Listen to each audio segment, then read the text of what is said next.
आज आपण जर शिक्षण समितीचा अर्थसंकल्प पाहिलात तर त्याच्यामध्ये ज्या संकल्पना राबवण्याचं ठरलंय हे शिवसेना उद्धव बाळासाहेब ठाकरे पक्षाचं जेव्हा सत्ता मुंबई महानगरपालिकेत होती अर्ध्या तर त्याच संकल्पना आहेत आणि म्हणून त्यात नवीन काय.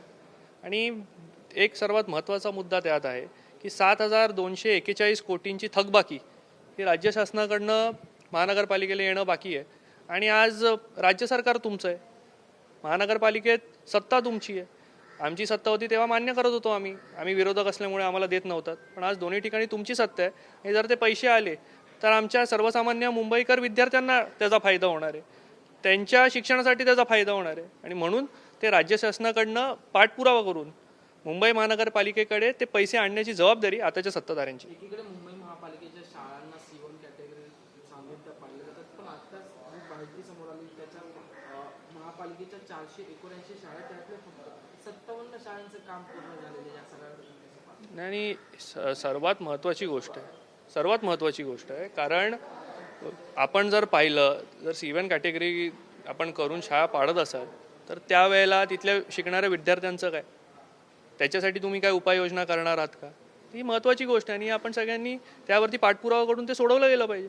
माहितीचा जाहीरनामा जाहीर झाला होता, त्याच्यामध्ये त्यांनी सांगितलं होतं की मुंबई महानगरपालिकेच्या शाळांमध्ये प्रत्येक शाळांमध्ये AI लायब्ररी आम्ही करू, परंतु मुंबई महानगरपालिकेच्या शिक्षणाच्या बजेटमध्ये AI साठी कुठेही उल्लेख नाही आणि एकही रुपयाची तरतूद नाही. याकडे कशा पद्धतीने जेव्हा माननीय महापौरांची नियुक्ती झाली तेव्हा सभागृहातल्या भाषणांमध्ये त्यांनी AIचा उल्लेख केलेला.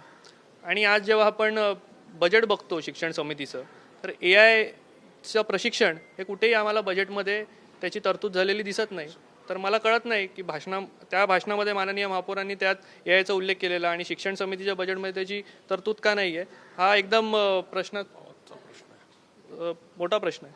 अध्यक्ष शिक्षण समितीच्या ते मान्य करतात की सत्ताधाऱ्यांची यावर कुठेही छाप दिसत नाहीये बजेटवरती, कारण आम्ही आत्ता आलेलो आहोत याच्यावर केवळ प्रशासनाची छाप आहे. पुन्हा एकदा प्रशासनावर हे ढकलून मोकळे होतात. त्याच्यामुळे मराठी शाळांचा मुद्दा असेल, त्यांच्या विकासाचा आणि AIचा मुद्दा असेल, हे आपल्याला या बजेट नंतर पूर्ण वर्षभरात दिसणार की नाही हा प्रश्न आहे. मॅडम 1 वर्ष तर जातच ना त्यात, मराठी शाळांनी 1 वर्ष काय करायचं.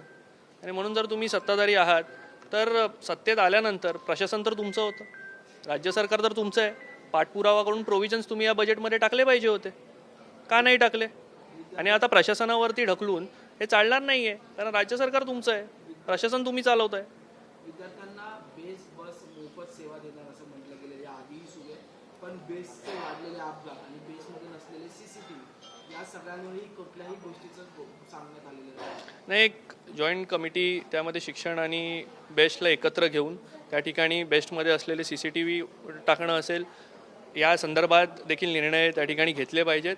आणि विद्यार्थ्यांसाठी मोफत बस सेवा ही संकल्पना आम्ही मांडली आहे, म्हणजे आमचे नेते आदित्यसाहेब ठाकरे यांनी ही संकल्पना महानगरपालिकेत सुरू केली. आणि म्हणून मी जे काय म्हणालो की शिक्षण समितीच्या बजेटमध्ये जे मांडलेले मुद्दे आहेत ते अर्धे तर आम्ही आणलेले आहेत महानगरपालिकेत आणि तेच तुम्ही पुढे घेऊन जातात. डिजिटल क्लासरूम उभारले जाणार आहेत, परंतु याचा अर्थ आम्ही चांगलं काम केलं आहे आपल्याला पटतंय.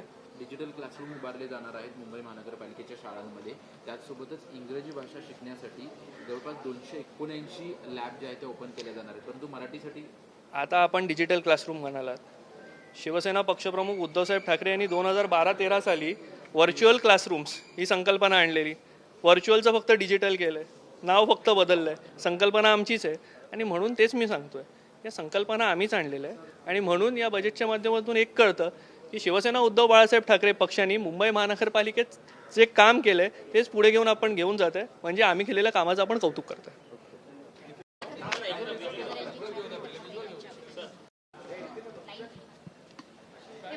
काय जर सत्ताधाऱ्यांची छाप नाही असं मान्य केलं जातं शिक्षण विभागाच्या अध्यक्षांकडनं आणि तुम्ही म्हणताय की आमच्या काळात म्हणजे ठाकरेंच्या काळातले सगळे प्रकल्प सगळ्या योजना आहेत, तर या बजेटवरती किंवा प्रशासनावरती अजूनही ठाकरेंची छाप आहे असं म्हणायचं नाही. असं आहे बघा, प्रशासन चालवतंय कोण, राज्य सरकार. राज्य सरकारमध्ये सत्ता कोणाची आहे, संकल्पना त्यांनी आमच्या घेतल्या आहेत. संकल्पना ज्या आम्ही इतकी वर्ष राबवत होतो, मग मुंबई पब्लिक स्कूल असेल, ICSE CBSE बोर्ड या मुंबई शहरामध्ये इंटरनॅशनल बोर्ड चालू करणं असेल, त्यामध्ये मराठी भाषा अनिवार्य करणं असेल, संगीत क्षेत्रामध्ये विविध कार्यक्रम घेणं असेल, चित्रकला स्पर्धा वंदनीय हिंदू हृदय सम्राट शिवसेना प्रमुख बाळासाहेब ठाकरे यांच्या नावाने जी सुरू केली आहे ती पण आम्ही केली आहे आणि या सगळ्या संकल्पना आम्ही सुरू केल्यात.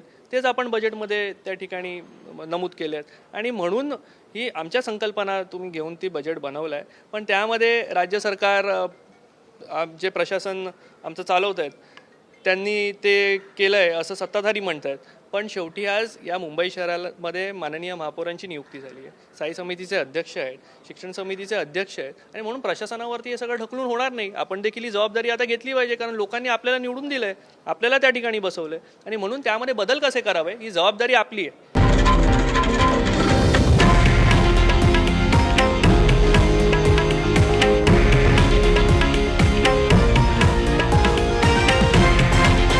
हे आहे देशातील नंबर 1 न्यूज नेटवर्क आणि आपण पाहत आहात TV9 मराठी, एकमेव.